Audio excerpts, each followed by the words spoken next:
Here we are with another Westworld episode review, Season 4, Episode 2. We're talking full spoilers today. And if you're one of the few people still watching Westworld just along with me, you are certainly in the right place. Make sure to hit that like and subscribe button so you can be here every single week as we talk Westworld, as well as leave your guys' thoughts down below. Did you guys like this episode? Did you not? Let's discuss it.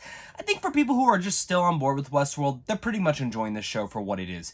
So far, I'm really engaged with this season, even though, just with typical Westworld, you really don't understand the full entire picture till probably midway through the season, if not the very end, where then you look back and you're like, holy shit, that all made sense. And overall, that's kind of where I'm at with this episode. This is another episode that a lot of moving pieces are happening. We still haven't even seen all the main characters. Just as last week, we still haven't seen Jeffrey Wright. And this week, we still haven't seen Jeffrey Wright. Going over to last week's ending, James Marsden shows up back as Teddy and has nowhere to be seen in this episode, which I was really hoping to get that tie-in right there, as well as Ariana DeBosa's character, who she just won an Oscar, continues to not really do really much anything in here. So there's a lot of interesting moving pieces in here, and the best way to talk about Westworld is go character by character, as every character has a lot going on. We did finally see Tessa Thompson this week in the way that it's intersected with, of course, the Man in Black. We knew that was probably going to be happening in there. A lot of you guys predicted that she's probably taken over his entire world. And one interesting aspect that we learned this week is, of course, that they are starting to move, and to do what they want, they are replacing actual humans with these androids so that they can get to the point where they want, which is a lot of interesting aspects. But before we start talking about, of course, Maeve and Caleb's storyline alongside the Man in Black and Charlotte Hales, I do want to talk about our main Christina, or, Dolores, played by Evan Rachel Wood, who, she is such an amazing actress. And her storyline, again, I was expecting to get that Teddy resolution this week. We did not, but seeing how this event from last week's episode has now affected her life and how this guy has taken his life adds a whole new layer. I'm still really into this perspective that this is that greater beyond. I do not believe that she is actually in this society with what's going on within the Man in the Black and Charlotte and all sorts of things like that. I do not believe they are on our real world. I believe this is that greater beyond, and that Maeve, or of course Christina, has now passed into that, which I think is an interesting dynamic for this character. And this is a storyline that I don't think we're going to get a huge payoff until probably midway through the season, where there's going to be that giant twist. Because there are interesting elements to there, and it's very much giving me tons of Matrix vibes. I don't know if I'm just kind of in the minority on that, but I'm getting a lot of Matrix vibes with this world that she's in. And maybe I'm completely wrong. Maybe she is in our normal atmosphere, but there's just something off about every single character, every single performance, and even the entire world. And I'm saying that in a very good way, not a bad way at all. So, nothing a lot to discuss with Christina's, but a lot of interesting aspects, especially where we see her journey in this episode.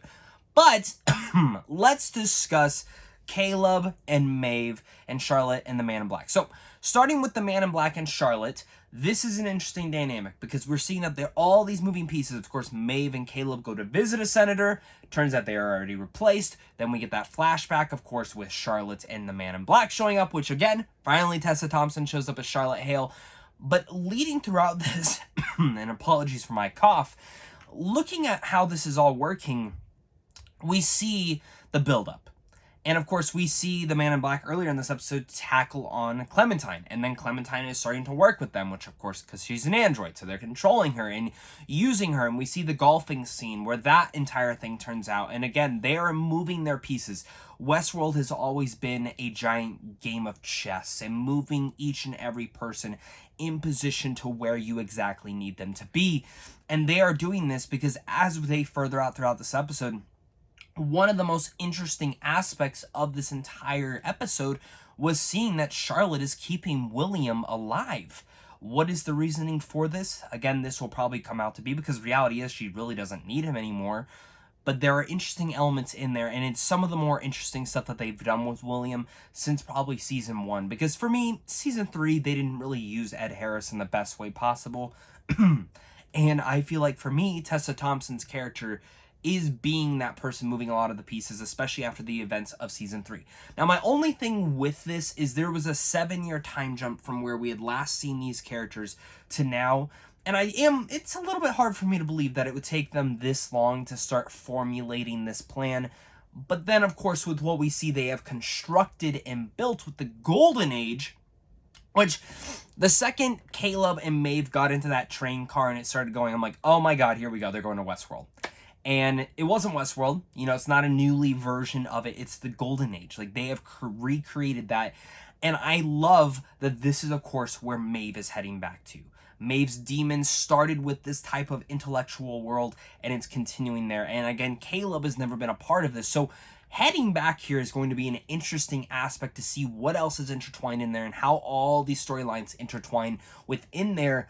And also leading into this, I loved Maeve and Caleb. They are some of the more interesting storylines for this entire season. Not just because Maeve is my favorite character, or maybe I have a little bit of a biasness to that, but just seeing how ruthless she is and how she understands Caleb wants that future. He doesn't want to live in the past anymore. And for me, Maeve, I feel like no matter what, she's always heading back towards that past. And I think there's some interesting parallels in there. But overall, this was a nice moving episode that didn't reveal all too much, but it still is moving the story along in a nice way that's intriguing me, and it makes me go, all right, I can't wait for next week. I'm not over the moon excited, but this is one of those shows that constructs and keeps me intrigued with every single layer of clues and mysteries that they leave along the way. And I'm curious to hear your guys' thoughts. So thank you so much again for watching this. You guys are really all the best. Hit that like and subscribe button, comment down below your thoughts. And of course, until next time, stay classy.